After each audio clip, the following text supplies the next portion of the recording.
नमस्कार बंधुरा आमी कुमकुम इन्सपायर थेके बोलছি। আমার এই চ্যানেলের মাধ্যমে আমি বিভিন্ন ঘরে বানানো রেসিপি আপনাদের কাছে নিয়ে আসি। আপনারা এই রকম সুস্বাদু নিত্য নতুন রেসিপি পেতে আমার চ্যানেলটিকে লাইক এবং সাবস্ক্রাইব করে নেবেন। আজকে আপনাদের কাছে শেয়ার করছি একেবারে নিরামিষ আলু দিয়ে মাশরুমের তরকারি। আলু দিয়ে মাশরুমের তরকারিটা একবার বাড়িতে এইভাবে তৈরি করে খেয়ে দেখবেন, খুবই সুন্দর লাগে। এতে কাজু আর পোস্ত বাটা দিয়ে তৈরি করা। যারা নিরামিষ খান তাদের এই রেসিপিটা খুবই ভালো লাগবে, রুটি দিয়েই হোক ভাত দিয়ে হোক। কেননা আমি তো নিজেও নিরামিষ খেতে ভালোবাসি, সেই কারণে আমি এরকম তৈরি করি। এই মাশরুমটা দিয়ে আমি আজকে তৈরি করব। এটা বাজার থেকে কিনে এনেছি, এতে 200 গ্রাম আছে আর মোট 7টা পিস হয়েছে। আমি প্লেটের মধ্যে নিয়ে নিচ্ছি। মাশরুমটা আমি বক্স থেকে বের করে নিলাম, নিয়ে ভালো করে ধুয়ে নেব এবারে, কেননা এর মধ্যে অনেক গায়ে মাটি বা বালি লেগে থাকে।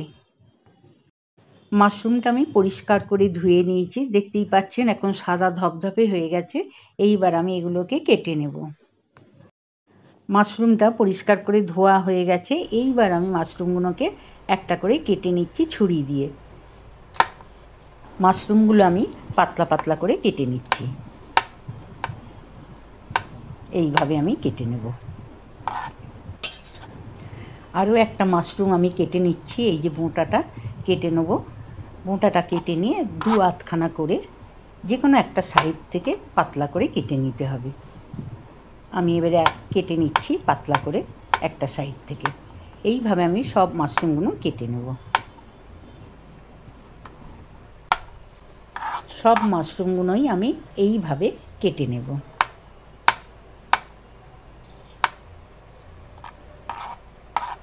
মাশরুমগুলো সব কাটা হয়ে গেছে, আমি প্লেটের মধ্যে তুলে নিলাম। আর নিয়েছি ছোট ছোট করে 2টো আলু কেটে। আপনারা যদি আলু না খান মাশরুম শুধুও করতে পারেন, তাতেও খেতে খুব ভালো হবে। মাশরুমগুলো হালকা গরম জল নিয়ে ভিজিয়ে দিলাম, আর দিয়ে দিলাম 1/2 চামচ মতন লবণ। 2 মিনিটের জন্য আমি ভিজিয়ে রাখবো। লবণটা দিয়ে 2 মিনিট জলের মধ্যে ভিজিয়ে রেখেছিলাম। এবার থালার মধ্যে তুলে নিলাম। মাশরুমগুলো ধোয়া হয়ে গেছে, আমি গরম জলে ধুলাম। আপনারা ঠান্ডা জলে পরিষ্কার করে ধুয়ে নিলেই হবে, কেননা এতে বালি মাটি থাকে বলে গরম জলে আমি একটু দিয়ে নিলাম। 6 থেকে 7টা কাজু নিয়ে নিলাম, আর 1 চামচ, বড় চামচের 1 চামচ পোস্ত নিয়ে জল দিয়ে ভালো করে 5 মিনিটের মতন ভিজিয়ে রাখলেই যথেষ্ট। কড়াইটা আমার গরম হয়ে গেছে। এর মধ্যে আমি চায়ের চামচের বড় চামচটার 3 চামচ তেল নিয়ে নিলাম। আমি রিফাইন অয়েলে এই মাশরুমটা তৈরি করব।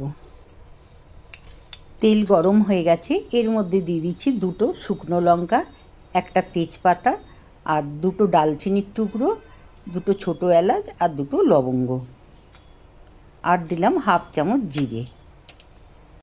ফোড়নটা নাড়াচাড়া করে ভেজে নিলাম। এই ফোড়নের মধ্যে দিয়ে দিচ্ছি ছোটো করে কেটে রাখা আলু টুকরোগুলো দিয়ে ভালো করে কষে নেব। সামান্য একটু লবণ দিয়ে ভালো করে লবণটা মিশিয়ে নিলাম নাড়াচাড়া করে। আর এইবার লো ফ্লেমে ঢাকা দিয়ে 2 মিনিট বসিয়ে রাখবো। 2 মিনিট হয়ে গেছে, ঢাকা খুলে আমি দেখে নিচ্ছি। ভাজাটা খুব সুন্দর হয়েছে, দেখুন লালচেভাবে ভাজা হয়ে গেছে আর নরমও হয়ে গেছে। আলুটা খুব সুন্দর ভাজা হয়ে গেছে। এর মধ্যে মাশরুমগুলো দিয়ে দিলাম, দিয়ে ভালো করে কষে নেব।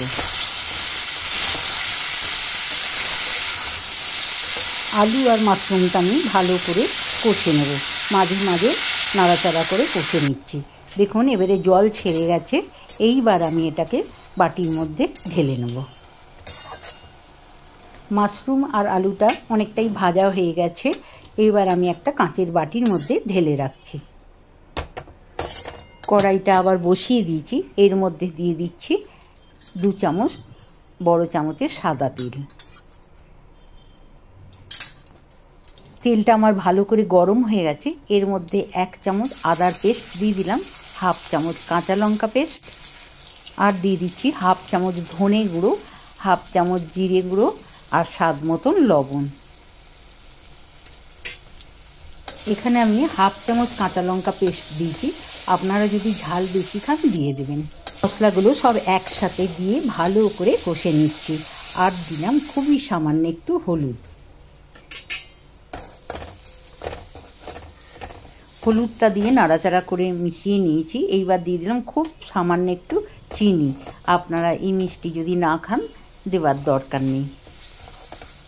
মশলাটা আমার ভালো করে কষা হয়ে গেছে, তেলও ছেড়ে দিয়েছে। এর মধ্যে মাশরুম আর আলুটা ভেজে রেখে দিয়েছিলাম সেটা দিয়ে দিলাম, দিয়ে ভালো করে নাড়াচাড়া করে মিশিয়ে নেব।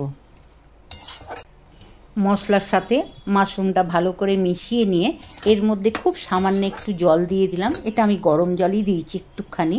এবার আমি ঢাকা দিয়ে 5 মিনিট লো ফ্লেমে ফুটিয়ে নেব। 5 মিনিট হয়ে গেছে, আমি ঢাকা খুলে দেখে নিচ্ছি। দেখুন জলটা অনেকটা আগের চেয়ে শুকিয়ে গেছে।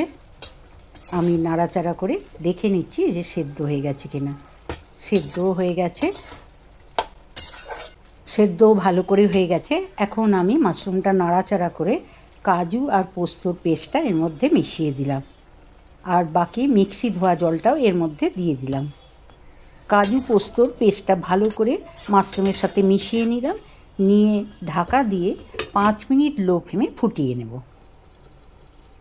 5 মিনিট আমার হয়ে গেছে, আমি ঢাকা খুলে দেখে নিচ্ছি।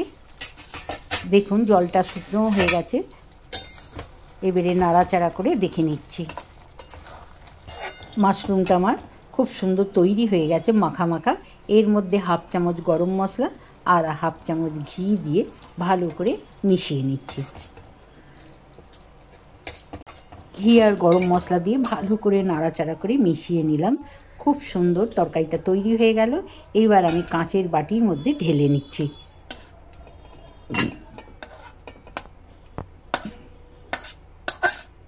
মাশরুমের তরকারিটা আমি বাটির মধ্যে ঢেলে নিলাম। খুব সুন্দর তৈরি হয়ে গেছে। বাটিটা আমি কয়েকটা কাঁচা লঙ্কা কেটে নিয়েছি, এবার আমি বাটিটা সাজিয়ে নিচ্ছি। কাঁচা লঙ্কাগুলো কেটে নিয়েছি, নিয়ে মাশরুমের রেসিপিটা আমি একটা করে সাজিয়ে নিচ্ছি। কাঁচা লঙ্কা দিয়ে বাটিটা আমার সাজানো হয়ে গেল। এই রেসিপিটা সত্যিকারই খুবই সুন্দর, আর খুব কম জিনিস দিয়ে খুবই তাড়াতাড়ি তৈরি করে নেওয়া যায়। যারা নিরামিষ খান তাদের তো ভালো লাগবেই, ভীষণ ভালো লাগবে এই মাশরুমের তরকারিটা। আর আলু দিয়ে যদি খেতে না চান তাহলে এমনিও করে খাবেন। এর আগের রেসিপিটা মাশরুমের আমি পেঁয়াজ আদা রসুন দিয়ে তৈরি করেছিলাম, আর এই রেসিপিটা কাজু পোস্ত আর কাঁচা লঙ্কা দিয়ে তৈরি করেছি। আপনারা একবার খেয়ে দেখবেন, ভালো তো লাগবেই। একদম নিরামিষ এটা। আজকে নিরামিষের মাশরুম তরকারিটা আপনাদের কেমন লাগলো? ভালো লাগলে অবশ্যই বাড়িতে তৈরি করে খেয়ে দেখবেন। আমার রেসিপিটা ভালো লাগলে লাইক করবেন, কমেন্ট করবেন, আর বন্ধুদের মধ্যে শেয়ার করবেন। আমার চ্যানেলে নতুন বন্ধু হলে চ্যানেলটি সাবস্ক্রাইব করবেন। নতুন নতুন ভিডিও আপলোড হলে আপনাদের কাছে পৌঁছে যাবে। ভালো থাকবেন। নমস্কার।